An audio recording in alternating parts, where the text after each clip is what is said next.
Alright, today we'll be rebuilding a carburetor on a Polaris Predator 90 four-wheeler. This is a two-stroke model, but we went ahead and did the block off for the two-stroke oil reservoir, which here's your inlet for your oil here.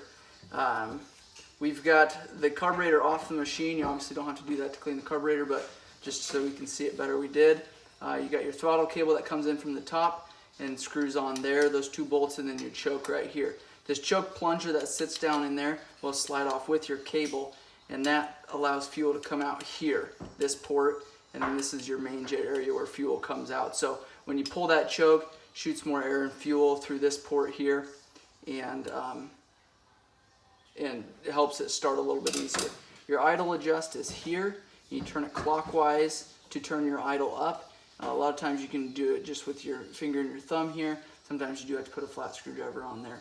This right here is your air fuel screw, and the way you adjust that, to begin doing anything, you want to turn this in. So you count the number of turns that you go in. So if you turn it 2.5 turns in, then when you're pulling it apart to clean it, you want to go all the way in and then do 2.5 turns out again. Generally, they're between 1 to 2 turns out is where they're going to be from stock if you've got a stock Predator 90. So we're going to go ahead and pull this bottom bowl here so you see what that looks like. I've got 4 Phillips screws, and none of these have to be extremely tight going back together because it just makes it a bit of a challenge when you're removing this bowl the next time. This right here is a fuel drain if you're wanting to drain the fuel out of your carburetor. If you want to do that for the end of the year, just go ahead and screw that out a couple turns, and fuel will come out this bottom tab here on the bottom of this bowl. And you should have a line running from here to the bottom of the motor. You don't want that fuel draining directly on the motor. We pulled those 4 screws there. We pull this bottom bowl off. You want to make sure going back together that this O-ring is good. Make sure it's seated properly in that groove. Make sure there's no breaks anywhere around it. If it's completely smashed down to where you can't even feel it in there, then you're going to want to replace that. It's not going to seal as good as it should.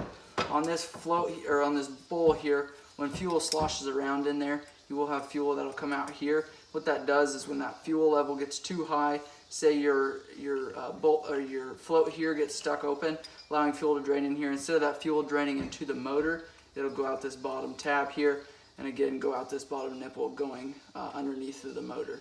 So that's just something to keep in mind, that when your four-wheelers bounce around the back of the pickup or the trailer, it will leak fuel out this little hole here, and that's all it's doing. If you're constantly having fuel drip out of there, then you might want to check your float height to make sure that that's where it needs to be at.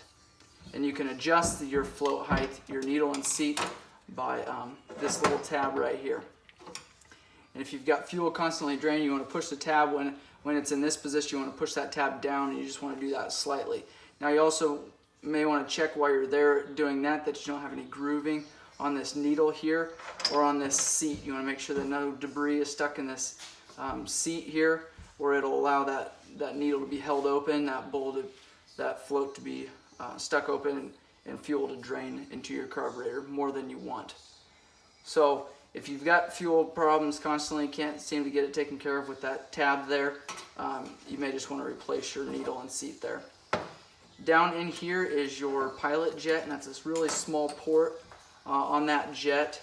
You want to make sure that that's clean. If your four-wheeler's hard to start, choke's not doing it, or if you're constantly having to run with it on choke, then you may want to pull this jet out here. This is your pilot jet, and blow through it with compressed air or carb cleaner, and make sure that you can see through it when you hold it up to light. If you can't see through it when it's held up to light, you've got a problem with your pilot jet. So if you can't get the pilot jet out, all you got to do is blow into this port here, and it'll pop right out. So there's your pilot jet there. Again, really, really small port. You just want to verify that you can see through it. Take carbon choke cleaner, I prefer the Gum Out brand, spray through it, and then blow through it with compressed air. Next, we've got your main jet, and that's this one here. And that's where your needle that sits on your slide, that goes up and down, your throttle cable is attached to this. It goes right down into this main jet. So if you're changing altitude, riding somewhere in the mountains or below average, you want to adjust your pilot jet. Also, if you put any kind of performance on your motor, on your four-wheeler, you want to adjust this pilot jet. If it's not running right, you want to take this pilot jet out, clean it, blow through it. Again, same thing as a pilot jet, just make sure that you can see through it. That's a much bigger port on this one, and they still tend to get clogged if your four-wheeler is sitting for any amount of time at all. But if it's hard starting, it's more than likely that pilot jet. Going back together, you want to make sure these are snug. You don't have to tighten them up a whole bunch, but since your carburetor is going to be sitting like this, they can work themselves out if they're not snug.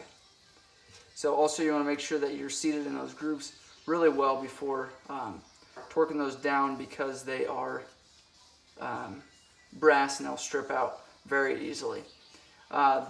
Your needle and seat here, the needle, it doesn't matter which direction you put it on this tab. It's that holder there is right in the center, so you don't have to worry about which direction you turn that needle. Put your pilot jet in, same thing, make sure you're seated properly before you start turning that in.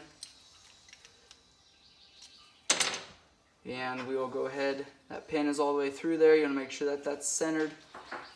And you never want to bang on this pin here, you'll break these aluminum posts off, and then that carburetor is done for.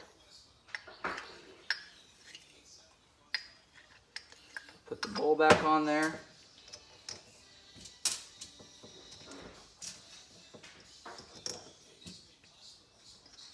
Again, these screws don't have to be extremely tight.